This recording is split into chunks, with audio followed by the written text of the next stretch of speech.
చందుర్తి మండలం మరిగడ్డ గ్రామంలో కాంగ్రెస్ నాయకులు జై భీమ్ జై బాపు జై సంవిధాన్ పాదయాత్ర నిర్వహించారు. ఈ కార్యక్రమానికి పెద్ద ఎత్తున కాంగ్రెస్ నాయకులు కార్యకర్తలు హాజరయ్యారు.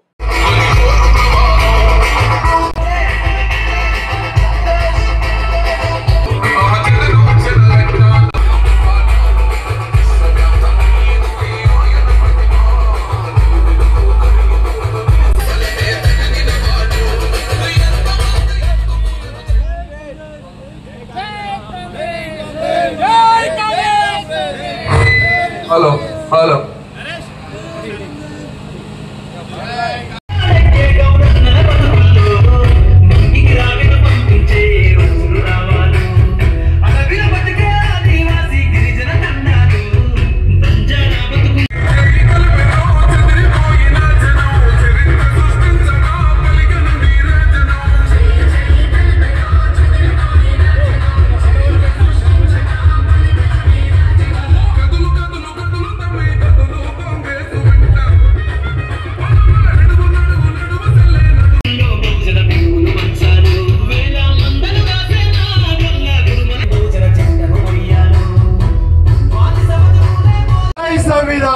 ఆలోచన విధానం అది లాలి డాక్టర్ బాబాసాహెబ్ అంబేద్కర్ గారి ఆలోచన, రాహుల్ గాంధీ గారి ఆలోచన.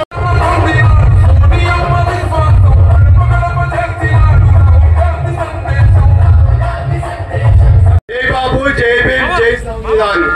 కార్యక్రమంలో భాగంగా డాక్టర్ పూలమాలను అర్పించడం జరుగుతుంది. ఈ కార్యక్రమంలో పెద్దలు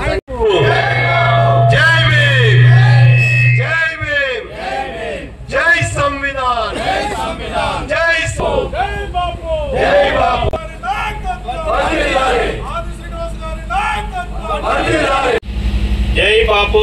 జై భీమ్ జై సంవిధాన్ కార్యక్రమంలో భాగంగా ఈరోజు మరియాడ గ్రామంలో పాదయాత్రగా ఈ కార్యక్రమానికి విచ్చేసిన గౌరవ మన మండల కోఆర్డినేటర్ సంగీతం సియన్న గారికి, మాజీ జెడ్పీటీసీ కుమారన్న గారికి, మండల అధ్యక్షుడు రామస్వామి గారికి, వైస్ చైర్మన్ బొజ్జ మల్లేశం గారికి, మార్కెట్ కమిటీ డైరెక్టర్లు, కాంగ్రెస్ పార్టీ కుటుంబ సభ్యులు, కార్యకర్తలందరికీ నమస్కారాలు. చందుర్తి మండలం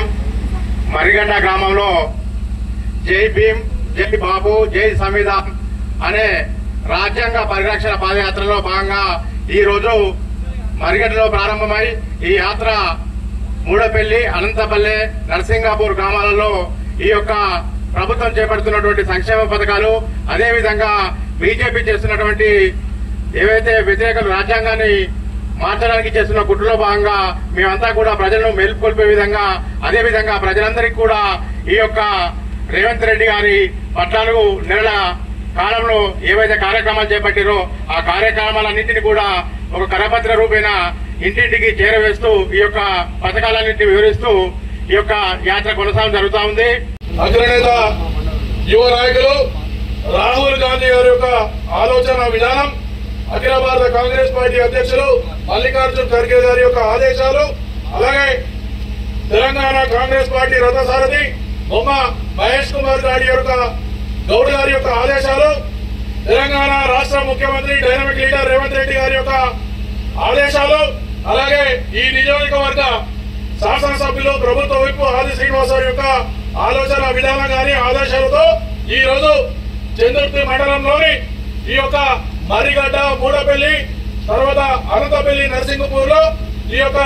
జై బాపు జై భీమ్ జై సంవిధాన్ అనేటువంటి కార్యక్రమాన్ని తీసుకొని ప్రజలకు వెళ్లి ప్రతి ఇంటికి ఈ యొక్క కేంద్ర ప్రభుత్వం చేస్తున్నటువంటి ఏదైతే విభజించి పాలించు మతాలతోని, ప్రాంతాలతోని, కులాలతోని విభజించి ఆడుకుంటూ రాజ్యాంగాన్ని విచ్ఛిన్నం చేసేటువంటి పరిస్థితుల్లో రాజ్యాంగాన్ని కాపాడుకుందాం, అంబేద్కర్ యొక్క ఆలోచన విధానాన్ని ప్రజల్లోకి తీసుకెళ్దాం, బాబు గారి యొక్క శాంతి అహింస ధర్మాన్ని మళ్ళీ మనం పాటించి ప్రజలలోకి తీసుకువెళ్లి ఈ ఆచరణ తీసుకొద్దామనేటువంటి ఒక బృహత్తరమైనటువంటి కార్యక్రమమే ఈ రోజు ఈ జై బాబు జై భీమ్ జై సంవిధాన్ కార్యక్రమం. అలాగే ఈ రాష్ట్ర ప్రభుత్వం 10 సంవత్సరాల ఏదైతే బీఆర్ఎస్ పార్టీ యొక్క కబంధ హస్తాల నుంచి తెలంగాణను విముక్తి చేసి ఇలా కాంగ్రెస్ పార్టీ రామరాజ్యం తెస్తా ఉన్నది. ఏదైతే ఆ రోజు కాంగ్రెస్ పార్టీ పిసిసి అధ్యక్షులుగా ఉన్నటువంటి రేవంత్ రెడ్డి గారు ఇచ్చినటువంటి మాటలు ఒక్కొక్కటిగా ఈ రోజు తీరుస్తూ ఉచిత బస్సు ప్రయాణం కానీ, మహిళలకు ఏదైతే ఉచితంగా 500 గ్యాస్ సిలిండర్ కానీ, ఇలా రైతులకు రుణమాఫీ కానీ, ఇలా రైతులకు మినిమం సపోర్ట్ ప్రైస్ ద్వారా ధాన్యాన్ని కొనుగోలు చేస్తూ సన్న బియ్యానికి 500 రూపాయల బోనస్ ఇస్తూ, అలాగే అదే సన్న బియ్యాన్ని ఇలా పేదలకు పంచిపెడుతున్నటువంటి ఘనత ఇలా కాంగ్రెస్ పార్టీ ప్రభుత్వానికి, ఇలా తెలంగాణలో ఉన్నటువంటి ముఖ్యమంత్రి రేవంత్ రెడ్డి గారి యొక్క ఘనత. కాబట్టి ప్రజలారా, ఈ యొక్క మత పరంగా కుల పరంగా చిచ్చు పెట్టుకుంటూ వస్తున్నటువంటి ఏదైతే ఈ పార్టీలున్నాయో, బీజేపీ గానీ బీఆర్ఎస్ గానీ అక్కడ పొత్తు చేసుకుంటూ